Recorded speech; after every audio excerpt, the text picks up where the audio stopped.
Hello, fellow YouTubers. Lady WC Stop Motioner here, and went to Books A Million again and got 86 Grimlock, and was able to use a discount on him, so he looks really cool. He comes with wheelie. Oh well. Big screen inspired that. It says Mockery of Justice. Transforms 24 steps. Grimlock and the Dinobots storm the Quintesson courtroom, which is what the backdrop is. See right there, it looks really cool. And this guy is way more leader than I thought he would be. I thought he was going to be kind of a Voyager size. You can see he's number 6. I'm just going to open him up. All right. Oh man, this guy's heavy.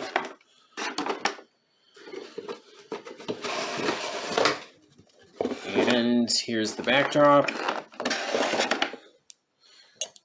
Alright, so going to transform him and review him. So this figure pretty much looks like he jumped right out of the screen of the classic cartoon, and he got a little bit hungry, so I decided to give him wheelie. Alright, we'll just take a very quick look at everybody's least favorite Autobot. He doesn't transform or anything, which really sucks. His knees are permanently stuck in this position. His arm can only move like this. This one's got pretty much full range of motion. He's got a little detachable slingshot.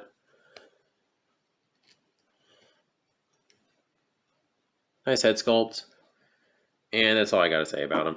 So, here we have Grimlock, and this figure is awesome. I actually thought for just a second that this guy might give Kingdom Cyclonus a run for his money, but no. I do have a few nitpicks with this figure still, whereas Cyclonus I think I found like maybe one nitpick. He has weapon storage. It's not the best for sure, at least it's there. It's not like with animated Grimlock, where that was my one complaint with the figure, was that he didn't have weapon storage. However, the weapon storage is not very good, but I'll take it.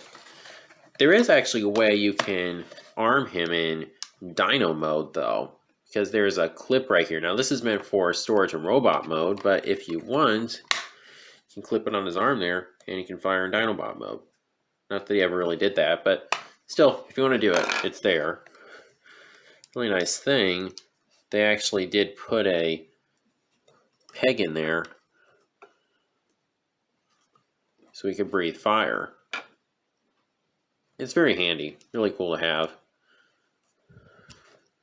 which is really a sign that this figure was planned for the War for Cybertron line.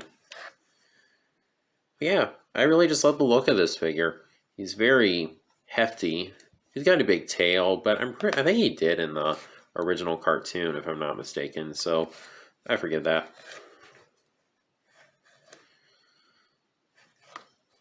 So, yeah, I'd say that basically covers his Dino mode. Actually, one more thing I want to talk about. This is kind of interesting. To bend his knee out, you got to detach this, and then it's on a ratchet joint. Kind of weird, don't know why they did that, but oh well.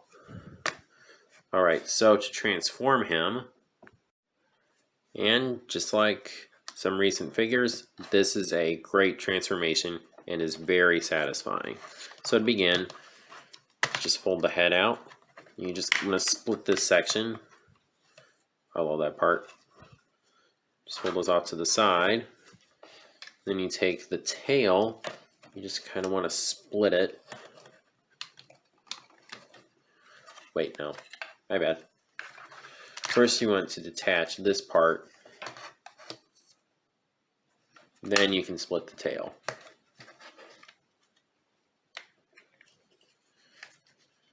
And you fold this part up and in.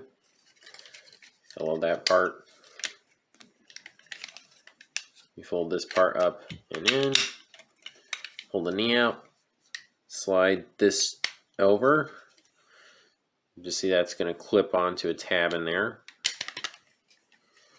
Then you fold this in like this. Same thing on this side.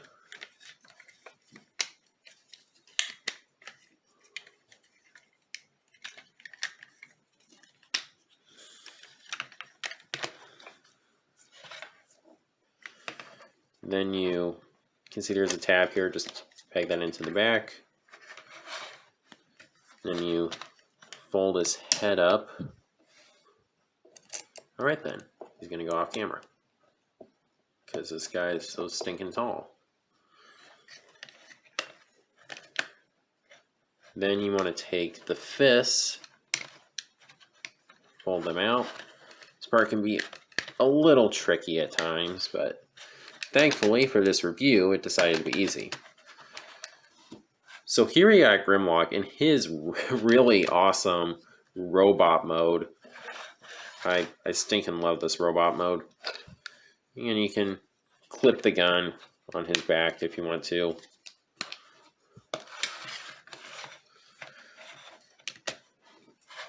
And you had the same thing with his elbow. You have to unclip, which is really interesting. You can give him his gun though.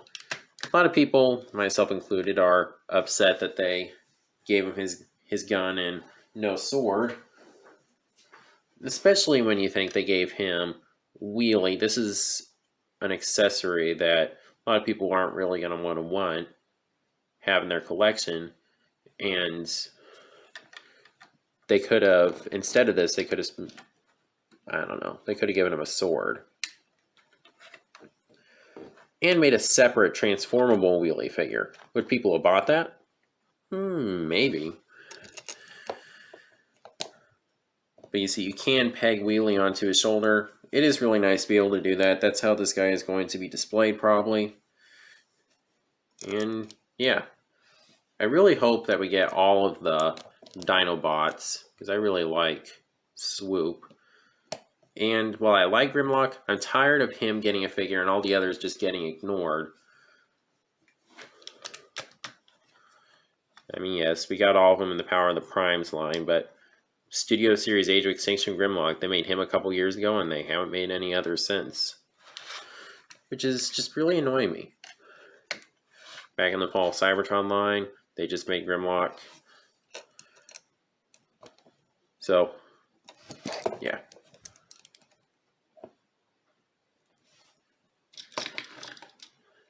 Here we have animated Grimlock, who does actually have the sword. Obviously, it's not going to fit in this new Grimlock's hand. Still, there's quite a size difference, and that just really surprised me. So, Studio Series 86 Grimlock. I highly recommend you pick this figure up when you see him. He's a lot of fun and very accurate. Only thing is, I had to do some rearranging on my Autobot display, so I'm going to get him on the display and close. Actually, I forgot to mention one thing in the background. See, this is that scene. Not a very exciting background, but still cool from where they went and freed Hot Rod and Cup or helped them escape from the Quintessons. Just stick them on there. It looks cool. It works. So, yeah. So there's Grimlock with all my Autobots that I had to rearrange. You might notice I added Blur and Cup. Planning on getting the Studio Series 1 soon. I'm going to wait on clearance for Studio Series Blur. Still got an open spot. Really hoping I can find the Netflix Bumblebee soon. And yeah, that's my review for Transformers Studio Series 86 06 Grimlock. If you like this video, please be sure to like, comment, share, and subscribe, and God bless.